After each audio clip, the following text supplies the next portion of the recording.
عزیزانو هغه بیان چې کوم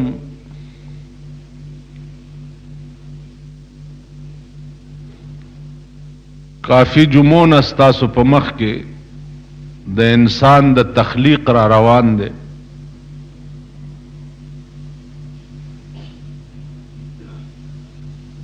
هغه بیان زه نن پرېږدم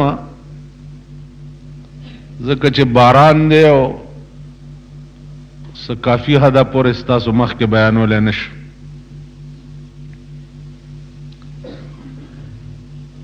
دا یو حدیث د جناب رسول الله صلی الله علیه وسلم ما ستاسو په مخ کې عرض کو.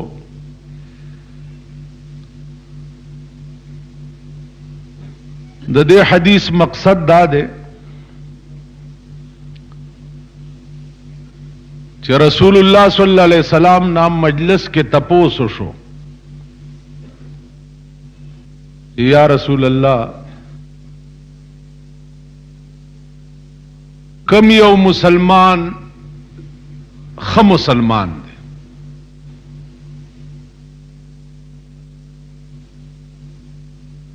چاته چې خ مسلمان ویلی شي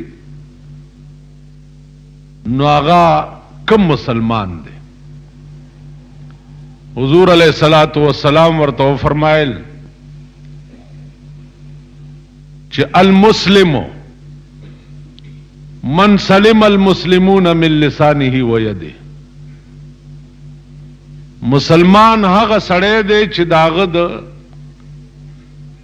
جبې نه او د لاس نه بل چاته ضرر ونه رسی.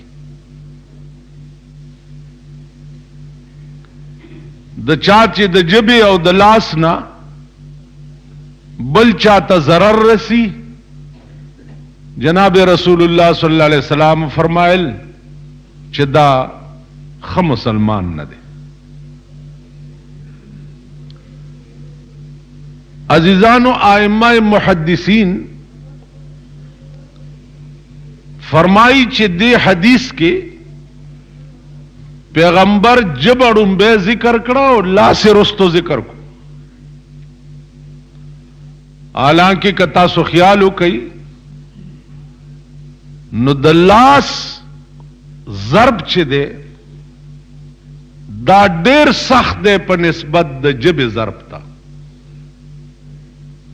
یو سړی ته کنزلو کې په جبه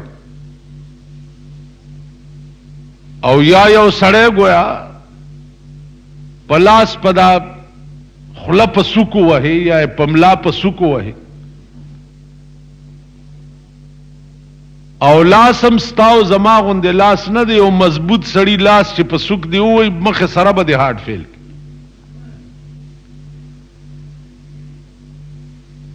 نو پکار داو چې پیغمبر اول لاس ذکر کړي وي او بیا جبه ذکر کړي.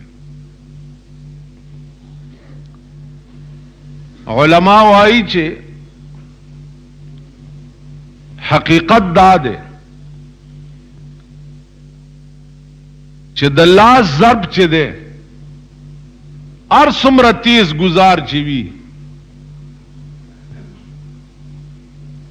هر څومره تیز گزار چې وي خو یو سات دردی او بیا ختم شي.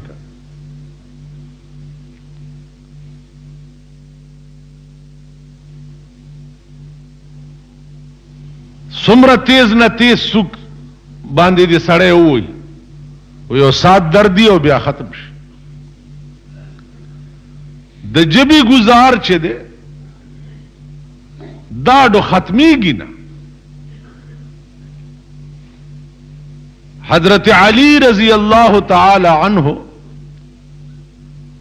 آغا فرمائی چې جراحات السنان لہل تیام ولا یلتام ما جرح اللسان. کم زخم چې په غشي جوړ شي هغه د پاره ملهم وی پټای مټای په ولګوا سورځ کې جوړ شي. لیکن ولا یلتام ما جرح اللسان کم زخم چې په جبه جوړ شي هغه د پاره د پټای نشتا او نو ورته ملهم شي. عزیزانو عرض میں داو چې ډېر لوی خیال د دې ژبې ساتل پکار دی. دغه ژبه ده چې دنیا به په دوست هم کې، او دغه ژبه ده چې دنیا به په دشمن هم کې. یو بادشاہ خپل وزیر ته ووی چې ما د پاره نن د ښکار غوښه پکار ده، د ښکار غوښه راوړه، خو دا مې واوره چې ښکار وکړي په هغې کې چې کومه خوناکه تیکۍ نو هغه وریتکه او ماله یې راوړه. او وزیر لاړو، وزیر هم پوی وزیر و، دا زمونږ د پاکستانیانو غوندې کوسه ډب وزیر نه و، عقل یې لرلو. هغه ورځ مې یو وزیر نه تپوس وکړم دا جنیجو څه هوښیار سړی دی؟ جنیجو پیژنئ؟ ما وی وزیر صاحب دا جنیجو څه هوښیار سړی دی؟ ما ته هوښیار نه دی، شریف سړی دی. هوښیار نه دی، وی شریف سړی دی. نو زمونږ غوندې نه و،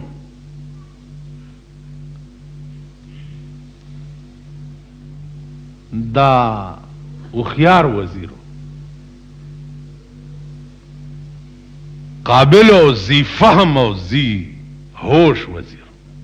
لاړو ښکار یې وکړ او دا ښکار ژبه یې وریته کړه او بادشاه ته یې راوړه. نو بادشاه ورته ویل چې په ښکار کې ښه تیکه دا ده.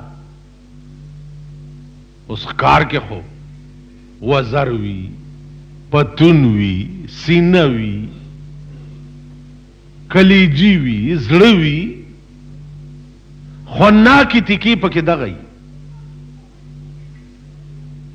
وزیر ورته ویل صاحب په خدای قسم چې په ښکار کې د دې نه ښه تیکه بله نه وه، د دې ژبې نه ښه تیکه بله نه وه.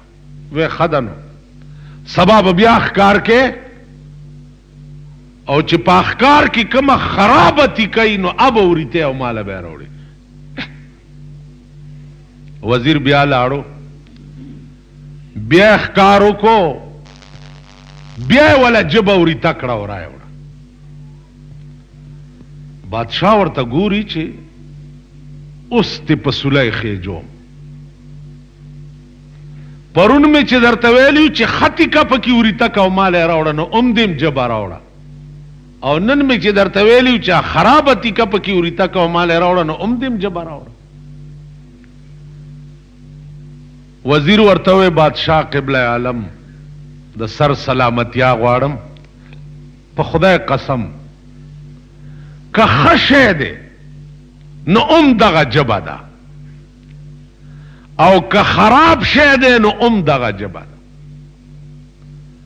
دغه ژبه ده چې سړی به جنت لمبوزي، او دغه ژبه ده چې سړی به جهنم لمبوزي.